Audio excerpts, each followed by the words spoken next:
সম্মোহনের আমন্ত্রণে। আরো একবার রাজি আমি রাজি ছুটি নিতে, তোর চোখে উঠে দিতে সম্মোহনের আমন্ত্রণে। বেশি কথা থাক বলো না, থেকে শেখা গেছে চলো না, পরিবর্তন এলো না তবু মনে।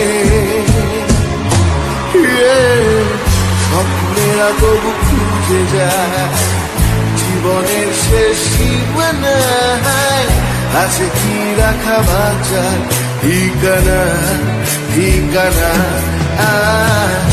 আরো একবার চলো ফিরে যাই